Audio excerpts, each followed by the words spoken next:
Assalamualaikum warahmatullahi wabarakatuh. Perkenalkan, nama saya Sri Ayu Arumdani, NIM 2121001. Saya dari kelas S1 Akuntansi Transfer. Saya akan menjelaskan tentang tata kelola etis perusahaan dan akuntabilitas pada mata kuliah Etika Bisnis. Kegagalan besar Enron serta kegagalan Arthur Andersen dan WorldCom yang terjadi memicu perubahan arus dalam tata kelola dan profesi akuntansi di Amerika Serikat, Kanada, dan seluruh dunia. Kegagalan besar ini menciptakan krisis kredibilitas yang serius terhadap proses akuntansi, pelaporan, dan tata kelola perusahaan. Aspek-aspek yang memungkinkan terjadinya kegagalan Enron. Beberapa penyelidikan dilakukan terkait kegagalan Enron, antara lain yang pertama yaitu The Powers Report. Disiapkan oleh 3 orang subkomite dari Dewan Enron, diketuai oleh William Powers. Hasil temuan penyelidikannya yaitu yang pertama, karyawan memperkaya diri dengan jutaan uang tanpa persetujuan yang tepat. Yang kedua, kemitraan Cevco, LM1 dan LM2 didirikan dan digunakan untuk melakukan transaksi yang satu, tidak dapat diatur dengan entitas yang independen. 2, dilakukan untuk mencapai hasil laporan keuangan yang positif, bukan untuk mencapai tujuan ekonomi yang jujur atau memindahkan risiko.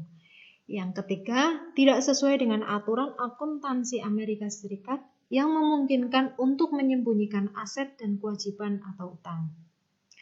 Yang ketiga, transaksi lainnya tidak semestinya masuk ke dalam lindung nilai. Kemudian temuan penyelidikan yang keempat, perlakuan akuntansi yang salah. Arthur Andersen dibayar di atas tarif audit mereka. Yang kelima, sebagian besar kebutuhan untuk penyajian kembali muncul karena kegagalan untuk memenuhi 2 syarat yang diperlukan bagi SPE agar menjadi independen dari Enron. Penyelidikan yang kedua dilakukan oleh The Senate Subcommittee Report. Senat Permanen Subcommittee on Investigation merilis laporannya. Hasil temuan penyelidikannya yaitu yang pertama, kegagalan fidusia.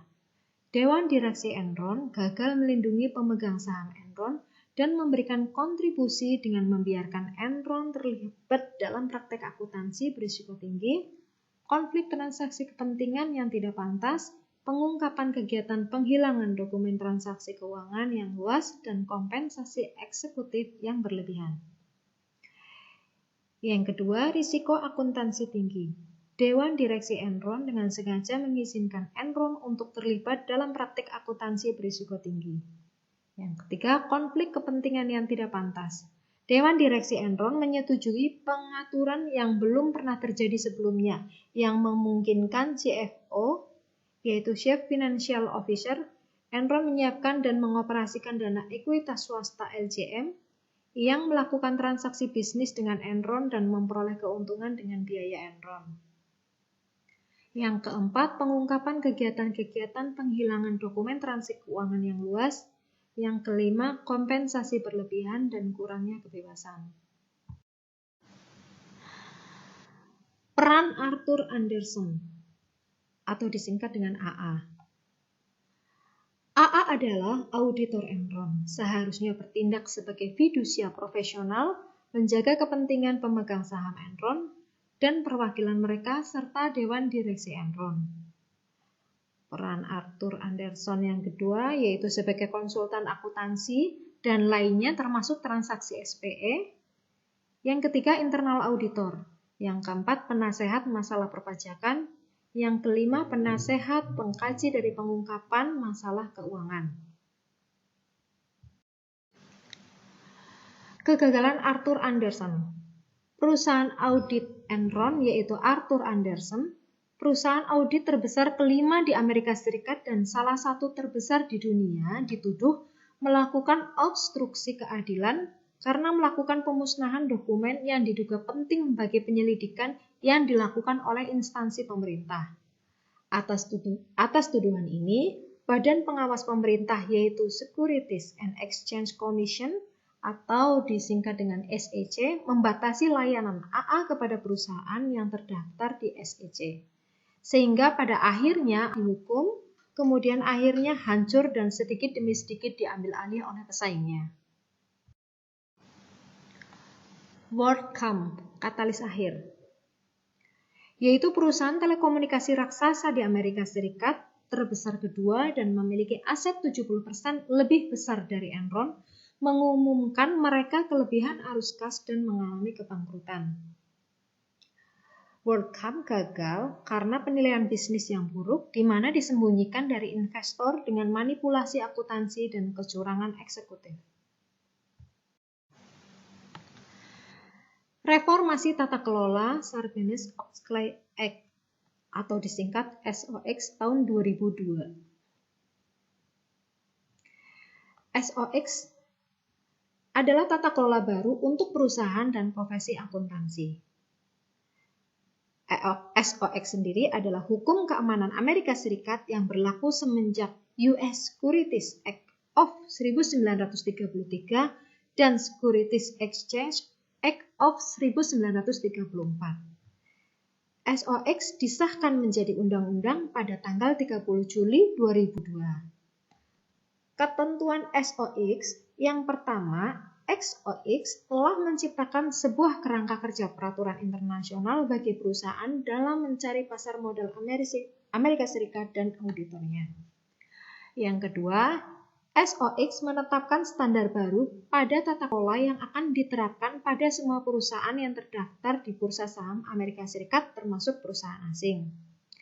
Yang ketiga, SOX menetapkan kerangka kerja baru untuk profesi akuntansi Amerika Serikat dengan adanya Public Company Accounting Oversight Board atau disingkat PCAOB, bertugas mengawasi semua KAP Amerika Serikat dan asing yang mengaudit perusahaan yang telah terdaftar di SEC.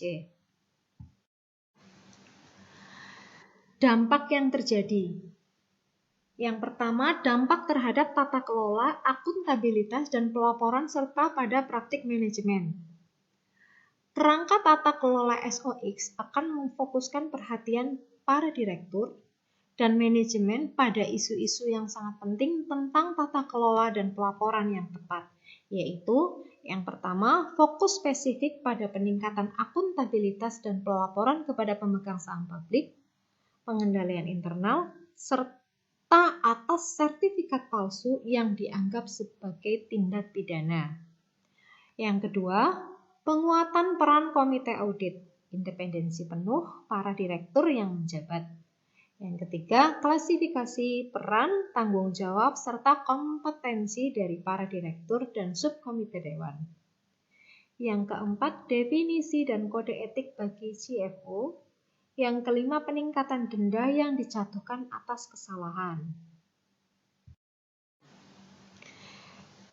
Dampak yang kedua yaitu dampak terhadap profesi akuntan dan praktik audit. Dampak yang pertama, profesi akuntan Amerika Serikat kehilangan kemampuan atau kebebasannya untuk menawarkan layanan non-audit kepada klien karena mereka harus disediakan oleh perusahaan yang tidak melakukan audit perusahaan. Yang kedua, margin upah layanan audit meningkat secara dramatis sebagai akibat dari tuntutan yang sangat besar terhadap kepatuhan pengerjaan Section 404. Yang ketiga, dampak pada tren etika bisnis. Yang pertama, memberikan kesadaran yang jauh lebih besar dari masalah-masalah dan tren etika yang sedang berjalan, termasuk konflik kepentingan dan kontrol kepentingan pribadi, serta makna sebuah bisnis yang baik dalam mengembangkan sebuah etika budaya. Yang kedua, kegagalan perusahaan menghasilkan kesadaran baru bahwa etika dan reputasi menjadi jauh lebih dikaitkan secara langsung daripada sebelumnya.